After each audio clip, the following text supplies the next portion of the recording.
नमस्कार, आप देख रहे हैं डीडी समाचार। मैं हूं आपके साथ निहारिका सिंह डांगर। आइए नजर डालते हैं आज की बड़ी तमाम खबरों पर। मणिपुर हिंसा के विषय पर आज शाम नुक्कड़ कैफे के प्रांगण में संगोष्ठी का आयोजन किया गया। बता दें कि संगोष्ठी में दोस्त डॉक्टर ऑन स्ट्रीट संस्था की टीम ने अपने हाल के मणिपुर यात्रा के अनुभव सबसे साझा किए। दोस्त की टीम से doctor Satyajit Sahu, doctor Sangeeta Kaushik, advocate Santosh Thakur, Suraj Dubey, Sunil Sharma संगोष्ठी के संबोधित किया। बता दें कि दोस्त की टीम ने मणिपुर की मानवीय त्रासदी को रेखांकित करते हुए रिफिल की जरूरतों को विस्तार से बताया। साथ ही मणिपुर के विषय में पब्लिक ओपिनियन के रूप में सीनियर एडवोकेट कनक तिवारी ने कहा कि देश के संविधान के अनुसार देश की परिस्थितियों पर जिस तरह से विचार और व्यवस्था होनी चाहिए वह अभी तक पूरी तरह से लागू नहीं हुई है और यही कारण है कि हमें मणिपुर जैसी स्थितियों का सामना करना पड़ रहा है। संगोष्ठी में विनयशील प्रोफेसर निगम, अशोक तिवारी, मिसेज दुबे, मनीष ने अपने विचार रखे। साथ ही संगोष्ठी में शहर के गणमान्य नागरिक और युवाओं ने हिस्सा लिया। आयोजक प्रियंक पटेल संगोष्ठी का संचालन करते हुए कहा कि पूरे देश में इस आयोजन को लेकर जो प्रतिक्रियाएं आई हैं वह यह बताती है कि संवेदनशील मुद्दे पर मानवीय के आधार पर चर्चा की बहुत आवश्यकता है। एग्जैक्टली फेवर कर रहे हैं, सपोर्ट कर रहे हैं, पीस ला पाएंगे नहीं ला पाएंगे, क्या कर रहे हैं? At least the discussion has started. Where are we going, what will we achieve, उस पर हम बातचीत कर लेंगे बाद में। एक पहली बार की मीटिंग है, सब लोग एक दूसरे को जान रहे हैं, जानकारी लेने की कोशिश की जा रही है। लेकिन मुझे लगता है कि जो स्पेस बनी है, जो डिस्कशन का कम से कम स्टार्ट हुआ यहाँ पे, उसके लिए हम सब लोगों का यहाँ बैठना जरूरी था, वो हो पाया। तो उसके लिए बहुत बहुत शुक्रिया आपका यहाँ पे आने के लिए और सब कुछ शेयर करने के लिए। और मैं चाहूंगा मनीष प्लीज आप कंक्लूड करें the statement that you started, क्योंकि मुझे तो somebody happened to talk to me from Manipur. I said, I can't do anything. I cannot influence government. I cannot influence anything. I can write. मेरे comment का कोई value भी नहीं होगा. So what I did was somebody told me that there are families are destroyed, young people, children. झलम्प Sant Shiromani Shri Ravidas महासभा द्वारा आयोजित राज्य स्तरीय महासम्मेलन में मुख्यमंत्री श्री विष्णुदेव साय आज झलप में बतौर मुख्य अतिथि शामिल हुए। आज यहां झलप के शासकीय हाई स्कूल के मैदान में आयोजित कार्यक्रम में राज्य के कैबिनेट मंत्री श्री राम प्रसाद नेताम एवं केदार कश्यप भी शामिल हुए। छत्तीसगढ़ महतारी और संत श्री रविदास की जयकारी के साथ मुख्यमंत्री श्री विष्णुदेव साय के उद्बोधन की शुरुआत की। उन्होंने कहा कि आपका समाज बहुत बड़ा समाज है, आप सबने मुझे आमंत्रित किया, इसके लिए मैं आभार व्यक्त करता हूं। यहां विलंब के लिए क्षमा भी प्रार्थी हूं। इसके पहले नारायणपुर में किसान सम्मेलन में शामिल होकर आ रहा हूं। मैं पहला मुख्यमंत्री हूं जो आपके समाज के कार्यक्रम में शामिल हुआ। ये मेरे लिए सौभाग्य की बात है। मन चंगा तो कठौती में गंगा, ये संत शिरोमणि गुरु रविदास जी ने कहा था। संत शिरोमणि रविदास जी के अनुयायियों द्वारा ये पहली बार राज्य स्तरीय सम्मेलन का आयोजन किया गया था, जिसमें हम लोगों को समाज ने आमंत्रित किया था। आज उन्होंने बड़ा हम लोगों का सम्मान किया है और वो बता रहे थे कि मुख्यमंत्री के नाते कोई पहला व्यक्ति यहाँ पर उनके समाज के सम्मेलन में सम्मिलित हुआ था। आज ये हम सब लोगों का सौभाग्य है। हमारे साथ दो मंत्री भी आए, हमारे ट्राइबल मंत्री और श्री राम प्रसाद नेताम जी, हमारे वन और सहकारिता मंत्री श्री केदार कश्यप भी साथ में आए। महासमुंद पुलिस की बात की जाए तो लगातार यहाँ पर नकली नोट हो, सोना हो, सारी चीज़ें पकड़ा रही हैं। क्या रहेगा, क्या माने आगे पुलिसिंग को क्या किया जाएगा? पुलिसिंग टाइट होगा, तो जो भी हो रहा है सब ऊपर पुलिस कार्रवाई जिस तरह से यहाँ कार्रवाई हो रही है उसको पुलिस को क्या सम्मानित किया जाएगा? बिल्कुल ये पुलिस का काम है, पुलिस अच्छा काम करेगी सरकार में। जांजगीर चांपा ब्लॉक जिला के निकट बालौद ब्लॉक अंतर्गत ग्राम पंचायत महुदा निवासी किसान चंद्रभान सिंह के अनुसार उच्च भीटी धान मंडी में जानकारी प्राप्त करने गया था। जानकारी मांगने पर मंडी प्रभारी मोहन साहू एवं कंप्यूटर ऑपरेटर खेमलाल कर्श आग बबूला हो गए और किसान चंद्रभान सिंह को जातिगत गाली देते हुए मारपीट करने लगे, जिससे कि पीड़ित किसान दुखी होकर अनुसूचित जनजाति थाना जांजगीर में अपनी गुहार लगाई है। किसान चंद्रभान सिंह ने आगे बताया कि जमीन बंटवारे को लेकर चांपा तहसील कार्यालय में विवाद का मामला चल रहा है, जिसे लेकर धान खरीदी पर रोक लगाया जाए किसान द्वारा आवेदन दिया गया था। किसान को जानकारी मिली थी कि बिक्री पर रोक के बाद भी मंडी में कथित के द्वारा धान बेचने का प्रयास किया जा रहा है। उसी की जानकारी लेने मंडी गया था। जानकारी मांगने पर कुछ बोलना बताना तो दूर की बात रही, मंडी प्रभारी एवं कंप्यूटर ऑपरेटर अपना आपा खोकर जातिगत गालियां देते हुए मारपीट करने लगा। ऐसा किसान का कहना है कि जिसकी शिकायत जिला स्तरीय संबंधित थाने में मामला दर्ज कराया गया है। स्पष्ट करते हैं कि इन दिनों जिले की तमाम मंडियों में धान खरीदी बिक्री का कार्य चल रहा है। ऐसी स्थिति में मंडी पहुंचे किसान के साथ अभद्र और जातिगत दुर्व्यवहार करना प्रशासन के लिए चिंता और फिक्र का मुद्दा बन जाता है। अब प्रशासन इस पर क्या संज्ञान लेता है, यह तो बात की बात है, मगर उसकी समस्या का निराकरण नहीं होना यह एक गंभीर मामला है। हाँ, मैं धान रोक लगा गए रहे तेला पता कर गए रहे तब पूछे तो मन मतलब मोर आग बबूला हो गए कि तैं का करबे गुण गंवार जातिगत मोला गाली दे के माँ बहन के भी गाली दीस कर दो। अब एक दो थपड़ा लगाई भी दीस। अब मोर हेला हाथ पर के साहब अब तंकर बाद में यहाँ अपन थाना में रिपोर्ट दिला दे हैं। नाम बताओ। रिपोर्ट डलाएँ तो मैं यहाँ सरकार ले ये चाहता हूँ कि मोला सही से न्याय मिल जाए। खेमलालकर से मोहन साहब। कौन मारे आपको? खेमलालकर से। ये कंप्यूटर ऑपरेटर और प्रबंधक मोहन साहू। खेमलालकर से। जी, शासन से आप क्या चाहते हैं उन लोगों के लिए?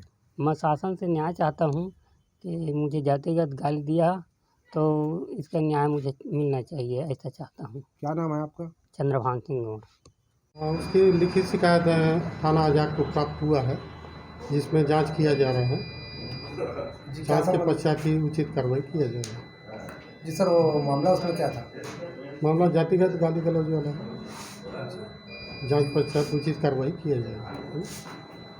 धर्मांतरण के मुद्दे पर कहा, सरकार इसको अकेले नहीं निपटा सकती, इसके लिए हर समाज को आगे आना होगा। साथ ही हर समाज को जागरूक होकर अंतिम छोर के व्यक्ति तक पहुंचना होगा, उन्हें जागृत करना होगा। अब 10% ही काम बाकी है, सभी घर वापसी करेंगे। ज्ञानव्यापी ने कोर्ट ने पूजा करने की अनुमति दे दी है, वो हमारे साथ में थे और हमारा रहेगा। जी, छत्तीसगढ़ में धर्मांतरण का मुद्दा बहुत तेजी से चल रहा है। किस तरह से आप धर्मगुरु लोगों को संदेश देंगे? हम लोग संदेश दे रहे हैं, पर समाज को जागृत होना पड़ेगा। समाज के अंतिम और पिछड़े लोगों को हृदय से लगाना पड़ेगा। उनको लोभ के द्वारा धर्मांतरण किया जा रहा है, उनके सहयोग के लिए हमें आगे आना पड़ेगा, तभी ये धर्मांतरण रुक पाएगा। केवल सरकार के सहारे से धर्मांतरण नहीं रुक सकता है। हमें आपको सबको जागृत होना पड़ेगा और समाज के अंतिम से अंतिम व्यक्ति तक पहुंचना पड़ेगा, तब धर्मांतरण रुक पाएगा। क्या कहेंगे? ज्ञानव्यापी में कोर्ट ने निर्देश दिया है, पूजा पाठ भी चालू हो गया।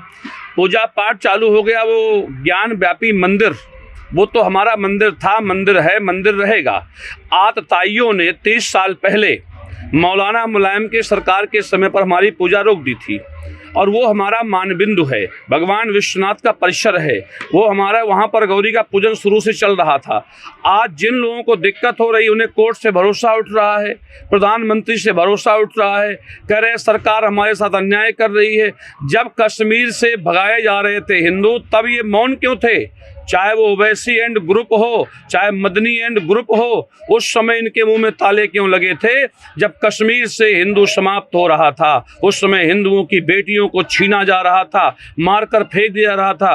केवल एक लक्ष्य था, कश्मीर को मुस्लिम राज्य बनाना। उस समय क्यों मौन थे? और अगर आज तुम्हें सरकार से विश्वास उठ रहा है, संविधान से विश्वास उठ रहा है, हमारी न्यायपालिका से विश्वास उठ रहा है, तो चले जाओ देश छोड़ के, जहाँ विश्वास हो वहाँ जाके रहना। धर्म और राजनीति, धर्म और राजनीति दोनों अलग नहीं है, एक ही सिक्के के दो पहलू हैं। जब भगवान श्री राम के पिताजी राजा थे, उस समय महाराज वशिष्ठ जी उनके धर्माचार्य थे।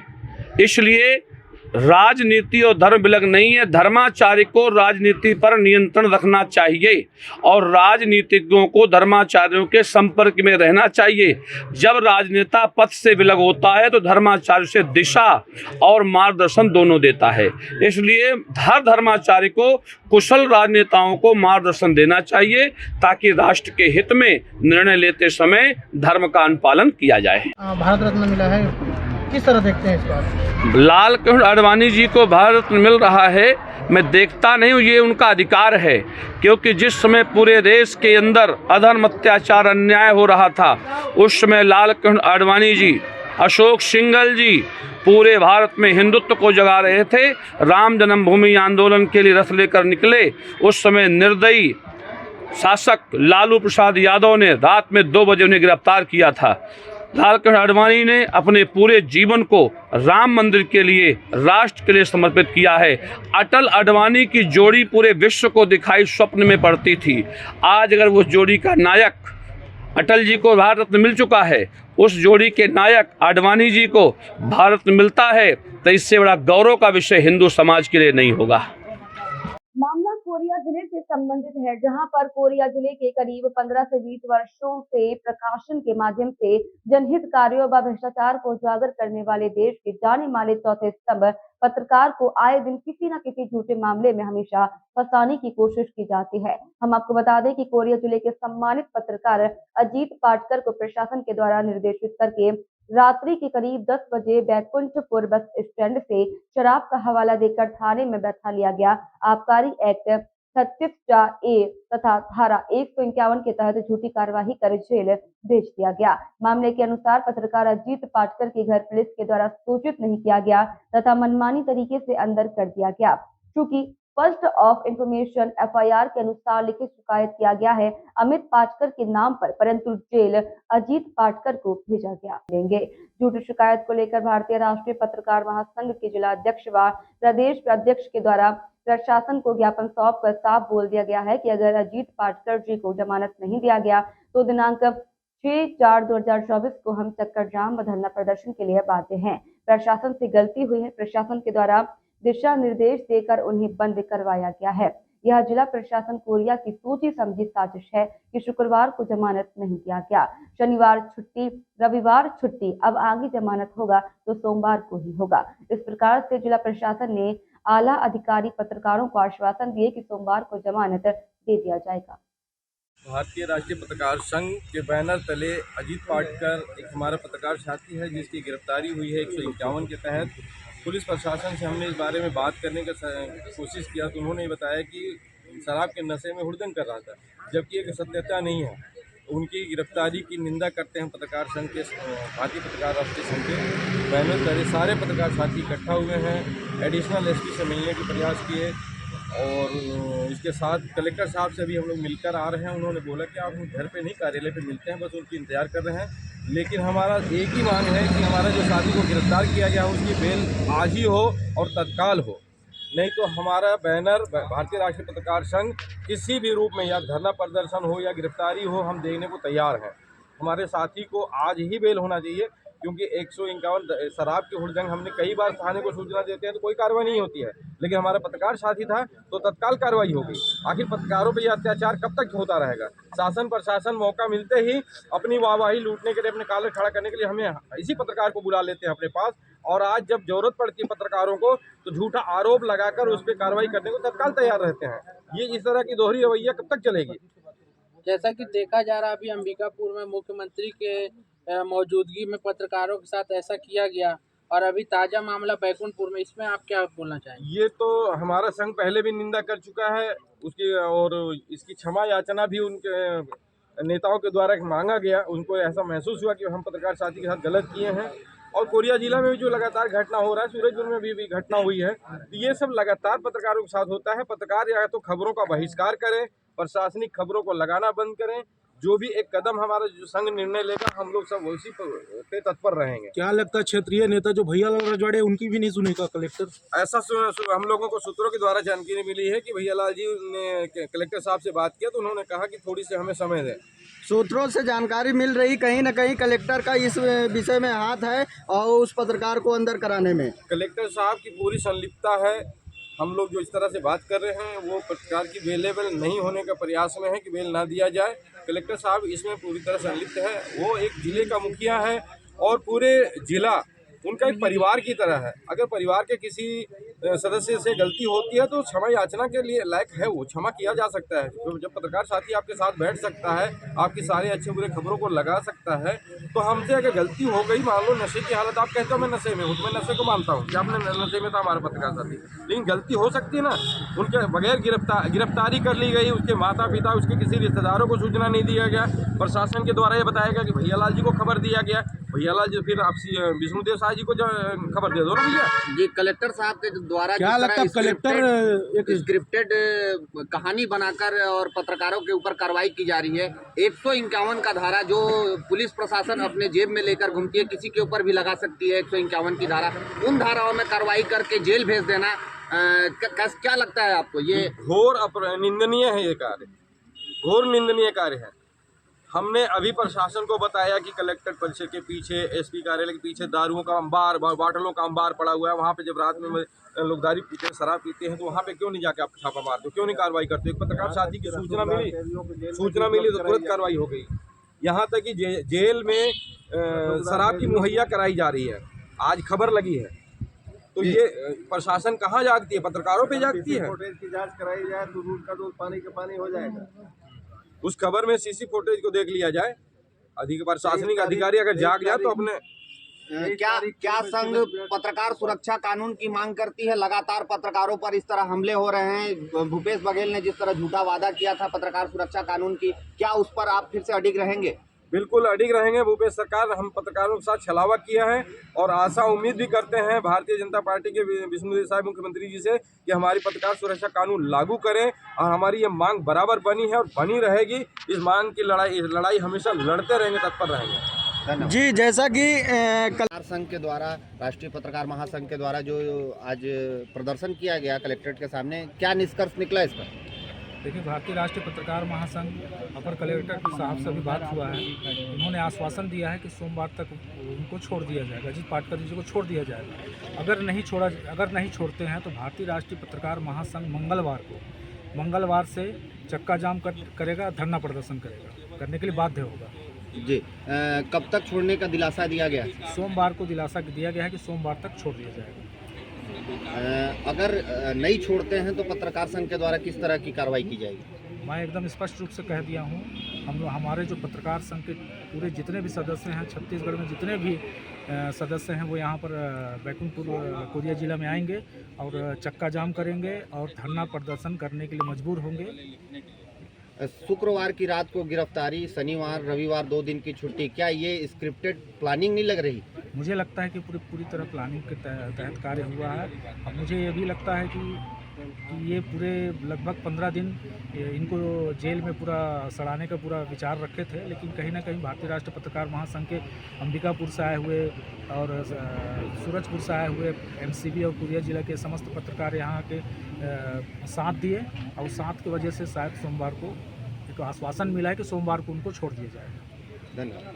पूर्व मुख्यमंत्री भूपेश बघेल ने आज रायपुर स्थित शासकीय नए आवास में किया प्रवेश। इस दौरान कांग्रेस कार्यकर्ता रहे उपस्थित। बता दें कि कुछ दिन पहले मुख्यमंत्री विष्णुदेव साय का बड़ा बयान सामने आया था। उन्होंने कांग्रेस पार्टी पर निशाना साधते हुए कहा था कि वेंटिलेटर में है कांग्रेस, जिसके पलटवार में आज पूर्व मुख्यमंत्री भूपेश बघेल ने पलटवार करते हुए जमकर निशाना साधा है और कहा है कि मुख्यमंत्री किस परिप्रेक्ष्य में बोल रहे हैं वह तो बताएं। 15 सीट में सिमट गए थे।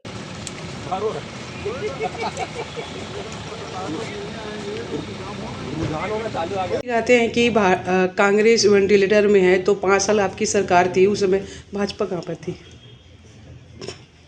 अब मुख्यमंत्री जी किस परिप्रेक्ष्य में बोले हैं वो तो बताया कि 15 सीट में सिमट गए थे। हम लोग 35 लोग हैं विधानसभा में, कमजोर नहीं है विपक्ष छत्तीसगढ़ में। ये भारतीय जनता पार्टी जब हारती है तो 15 सीट में सिमटती है। जीतराम आचामी ने वित्त मंत्री निर्मला सीतारमण द्वारा पेश किए गए केंद्रीय बजट 2024-25 को लेकर प्रधानमंत्री नरेंद्र मोदी एवं वित्त मंत्री निर्मला सीतारमण का धन्यवाद एवं आभार व्यक्त किया है। उन्होंने कहा है कि पेश 2024-2025 केंद्रीय बजट आजादी के अमृतकाल में प्रस्तुत गांव, गरीब, किसान, नौजवान व महिलाओं समेत समाज के हर वर्ग की आशाओं और राष्ट्र के समग्र उत्थान की अपेक्षाओं को तथा विकसित भारत के संकल्प को पूरा करने वाला बजट है। यह बजट विकसित भारत में समृद्ध, सामर्थ्यशाली बजट और शक्तिशाली भारत का बजट है, जिसमें सभी वर्गों की चिंता हो गई है। साथ में महिलाओं को प्राथमिकता दी गई है, जिसमें 9 करोड़ महिलाओं से जुड़े 83 लाख स्वयं सहायता समूहों अहम योगदान रखते हैं। उनकी कामयाबी के लिए लखपति दीदी के बनाने का लक्ष्य को 2 करोड़ से बढ़ाकर 3 करोड़ किया गया है। स्वास्थ्य केयर क्षेत्र को ध्यान में रखते हुए और अधिक मेडिकल कॉलेज बनाए जाएंगे। आयुष्मान भारत के तहत स्वास्थ्य देखभाल कवर सभी आशा कार्यकर्ताओं तक बढ़ाया जाएगा। 9 से 14 साल की बच्चियों को सर्वाइकल कैंसर वैक्सीन का टीका लगाया जाएगा। मातृत्व और बाल विकास के लिए एक समग्र योजना बनाई जाएगी। आंगनवाड़ी केंद्रों को अपग्रेड किया जाएगा।